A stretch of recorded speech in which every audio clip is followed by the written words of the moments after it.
Mahkamah Konstitusi menutup celah hukum penempatan anggota Polri aktif di jabatan sipil melalui putusan nomor 114 PUU 23 2025. Namun, implementasi putusan tersebut memicu perdebatan karena dinilai bersinggungan dengan regulasi sektoral dan kebijakan internal Polri.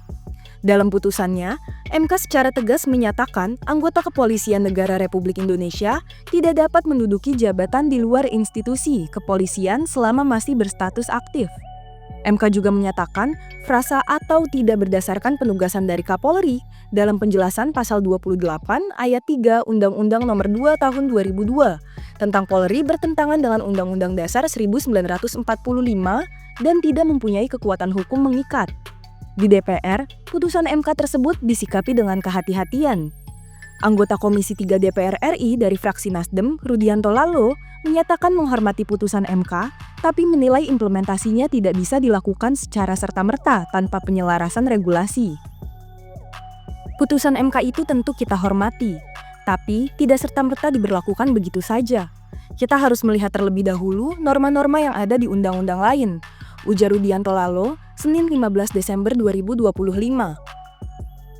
Rudianto menyoroti Undang-Undang Polri masih memberikan ruang penugasan perwira aktif selama berkaitan dengan fungsi kepolisian dan dilakukan atas perintah Kapolri. Dengan pendekatan a contrario, ia menilai jabatan yang relevan dengan tugas kepolisian masih dimungkinkan untuk diisi oleh perwira Polri aktif.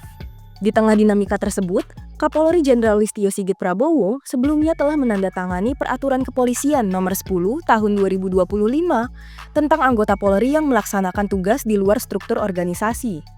Kepala Biro Penerangan Masyarakat Divisi Humas Polri, Brigjen Truno Yudo Wisnu Andiko, menegaskan bahwa peraturan tersebut masih sejalan dengan regulasi yang berlaku, termasuk setelah putusan MK dibacakan.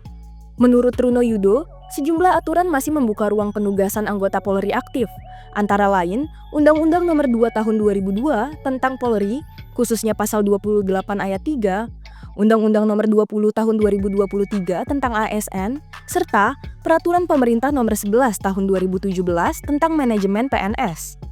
Berdasarkan regulasi tersebut, Polri mencatat terdapat 17 kementerian dan lembaga yang dapat diisi anggota Polri, mulai dari Kementerian Koordinator Bidang Politik dan Keamanan hingga lembaga strategis seperti BNN, BIN, BSSN, OJK, PPATK, dan KPK.